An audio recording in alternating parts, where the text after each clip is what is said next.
Wagwan all my fellow Tenno, Kobe here with another Warframe video. Again guys, I'm sorry for being MIA. I haven't really been playing the game as much lately, I admit, but I'm back again doing another video right here. Today we'll be looking at Baruuk, due to the fact that Baruuk has been gifted the opportunity to use melee influence and a bunch of other arcanes, but for today's video we'll be looking at melee influence, as you guys can see in the background. It's a bit unfair for the enemies, I'm not gonna lie, but yeah. So let's hop into Baruuk's kit and see.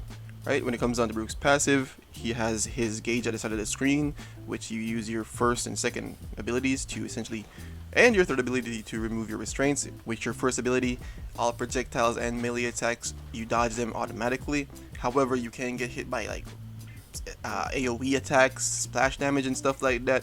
With his second ability, Lull, you put enemies in a range sleep, opening them up for finishers as well as eroding your restraints. This one is pretty much the one that most people use to essentially remove his restraints. And his third ability right here, this gives you damage reduction as well as a form of crowd control by removing the enemy's arms. Well, not their arms, their weapons, but yeah. And his fourth ability, Serene Storm, you know it well, it's his punches, right? And now this would be the build for arcanes. We have Fury and Strike for melee damage and melee attack speed. And for the rest of the build, we have Corrosive Projection for a little bit of armor reduction. We have Reactive Storm is Augment, which allows you to do whatever element the enemy that you're hitting at the time with your fourth is weak to. That's what the element it'll be using. We have Prime Flow for the energy reserves. We have Augur Reach and Archon Stretch for range. Archon Stretch works well with our companion Dariga for energy restoration.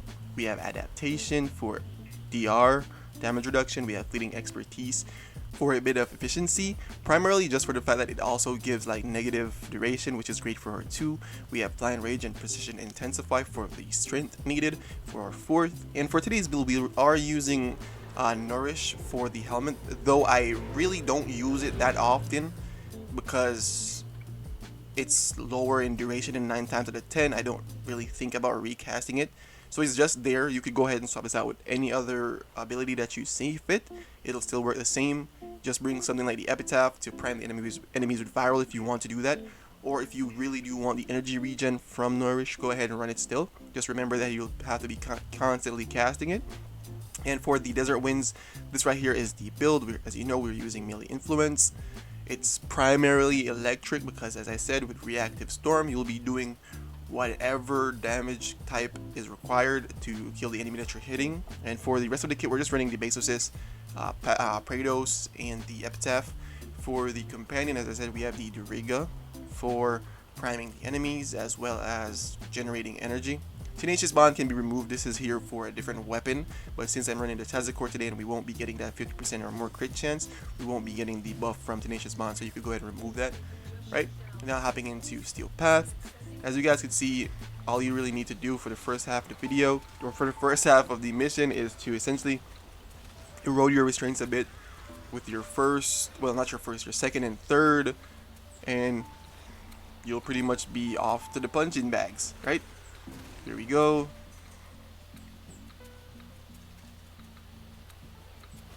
And if I'm being honest, man, Baruuk was always good. Like, Baruuk was already great, but adding melee influence is a bit unfair to the enemies. Like, these guys are getting punched from a mile away and dying from even further away because the range on the waves goes far, the fall off isn't too crazy, and then the fact that they now proc arcane influence, or melee influence I should say, it's crazy. Like 9 times out of 10, if you really pay attention to this entire run, I don't think I threw a heavy attack a single time. It's pretty much just the waves, and if the enemies are so unfortunate that they actually get hit by Baruuk's actual fists, hey, it's a wrap. But as I said, it's pretty much just the waves that are doing all of this damage, because I pretty much don't even run up too close to the enemies to actually hit them with my fists. And as I said, I didn't do any form of slam attacks, any form of heavy attacks. It's just pure light attacks, and this is treating the enemies like dirt.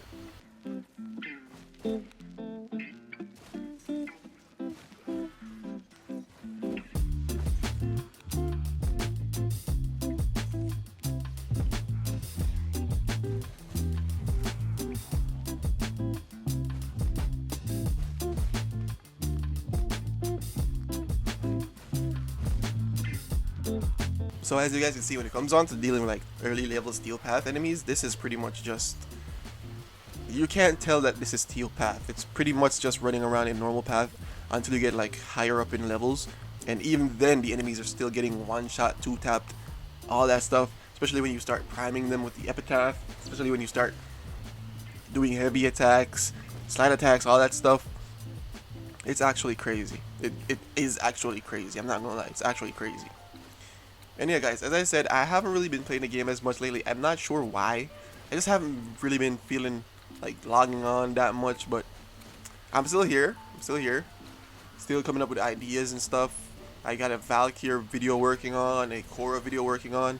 Just haven't really gotten around to actually recording the full gameplay of them. But I've been working on the builds every now and then every time I sign in. So I'll be putting those out as soon as I finish them. Hopefully sometime this week. Keep our fingers crossed. And then here we are fighting the first Acolyte Violence. He went ahead and turned off my abilities, which I didn't even notice because I'm using the Praetos, and the Praetos still does its job. As much as it's only here for movement tech, still does its job. And then we go ahead, turn back on our fourth, get their combo back up. That's a real downside to fighting like Violence. When he turns off your abilities, your fourth gets reset when it comes onto your combo count.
And here we go, fast forward a bit, the second Acolyte spawns in, and as you guys can see, this is what happens when they actually get hit by the actual punches themselves. You could probably hit them like once or twice, and then the electric DOTs will pretty much do the rest of it. And yeah, that is Baruuk when it comes on to how much damage he does, how much damage he takes, because he is great at surviving when it comes on to his third ability. And if you want to use his first, as long as you're not attacking, everything passes through you. As long as it's not like an AoE or an explosive attack, then you should be fine. As you guys see in the first half of the video, when I was showing off the abilities, I did manage to die using his first ability. I'm pretty sure it's because one of the enemies did a slam, and the slam is what got through it because it's an AoE. But yeah, that is my Baruuk build. That's my Baruuk showcase. Hope you guys like the fashion. Hope you guys like the video. And if you do, please remember to like and subscribe. I really do appreciate it. We're trying to get to 500 subs so we can enter the YouTube partner program. So yeah, looking forward to all of that. Looking forward to making more videos for you guys. Thank you all so much for stopping by. I really do love y'all. Thank you so much. Peace.